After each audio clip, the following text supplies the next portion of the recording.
So we got to talk about Congressman Byron Donalds, who finally responded to Jasmine Crockett's comments about him being whitewashed for marrying a white woman. So he was on the Joe Pag show. I'll leave a link in the description so you can check out his YouTube channel if you want to get see the full interview. So we'll take a look at the clip and hear what he has to say.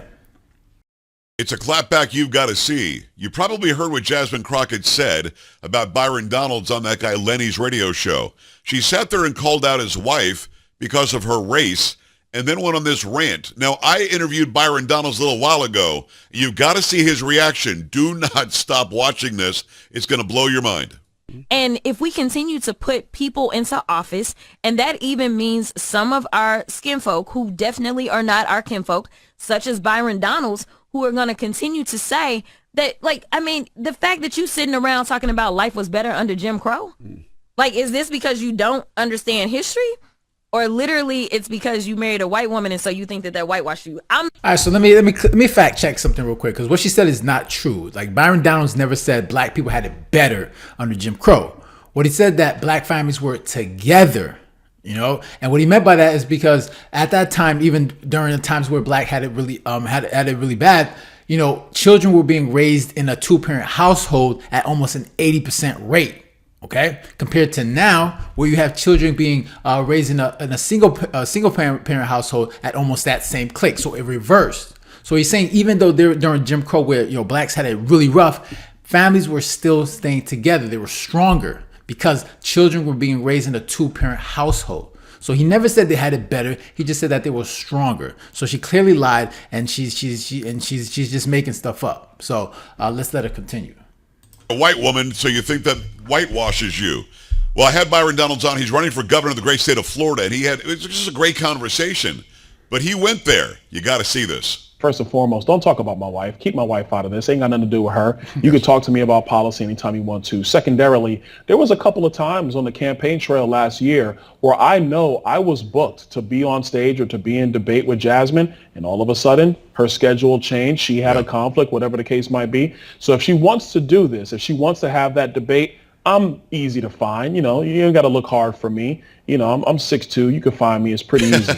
Number three, and most importantly, this demonstrates, frankly, the racism in the Democrat Party, because they don't have a problem when Kamala Harris is married to a white man or when Ketanji Brown Jackson's married to a white man, as long as they subscribe to the politics of the Democratic left. As long as you do that, everything is fine. But if you're a conservative, but your spouse happens to be white or of another race, then all of a sudden it's a problem.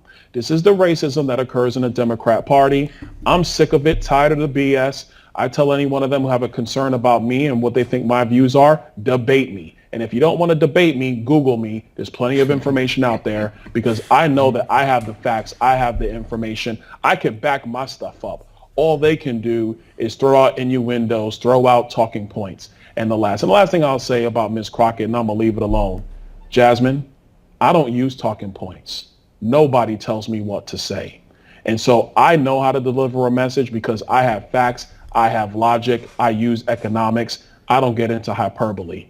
So if you are concerned about some of the things that I say find a show. It could be whatever show you want to. We'll sit there and do it, and we'll have a good time along the way, and you'll go ahead and be defeated very quickly. Make sure you're following this channel right here. If you like this kind of stuff, make sure that you're... Exactly. Why don't you go and debate that man? Go debate that man. If you got an issue with him, the issue with how his politics, some of the things he's done, some of the things he said, why don't you debate him instead of like making stuff up? You could have sat there and talked to Byron Donalds and said, like, okay, what did you mean by that comment when you said, black families were together, even during Jim Crow, right? Because clearly you got that wrong. He never said better.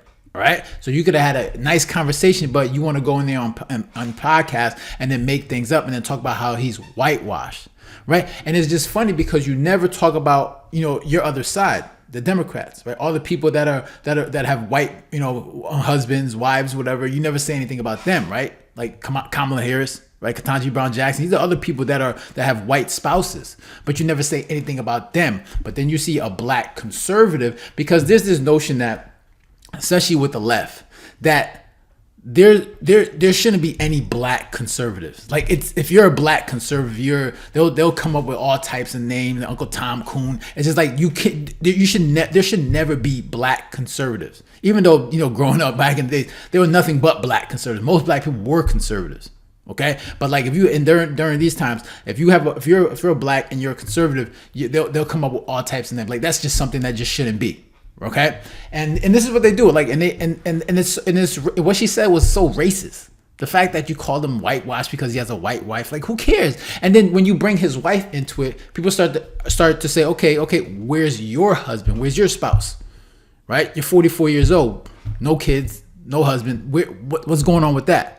Right? You're gonna bring the man's wife into it when you don't even have anybody of your own. So that's the question. That's, people are gonna bring that up because you're bringing the man's wife into it. Right.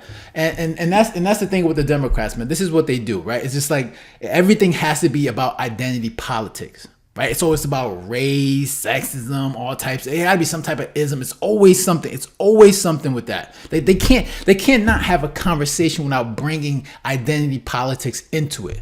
Okay. Especially as a black person, she's having a conversation, and then all of a sudden she brings the man's wife into it, and then because he's white, you bring in the whole aspect of whitewashed. Like, why would you say that? As if you think it's just the Republican side that you have black men with white wives, or the vice versa. But then you look on the other side and you see plenty of, especially the women, they have all white spouses, but you don't say anything about that. Okay, but you never bring that up. Why? Because they share your politics, right? They're on your side. But you just sound like a hypocrite. You sound like a racist.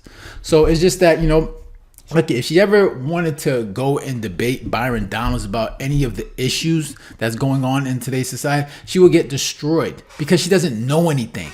She doesn't know anything. She doesn't understand economic policies. Okay, she doesn't have any policies that she can present to the people that say that will make the lives of the American people better. Right, she talks from the emotion. Right, she says things that pulls on the heartstrings of people, and then she brings up racism and stuff like that. And she talks in this just non-intelligent way. And it's just that you just see the way she acts. Okay, like, you see the way she acts. She doesn't conduct herself in a professional manner. Right, she's out here swearing. It's like, why is she? I don't know where she's got to this point where she started like swearing as if that's something that's gonna bring respect to you. Okay, and it's just funny that just hearing her talk on the Breakfast Club, and she brings all these points, and obviously saying stuff that Byron Donalds didn't say. It's just like, all right, you clear lines. Like I said, just why don't you just have the conversation with Byron Donalds, or if you want to debate, but she won't, because she knows she'll get destroyed. Like, Byron Donalds would absolutely destroy her.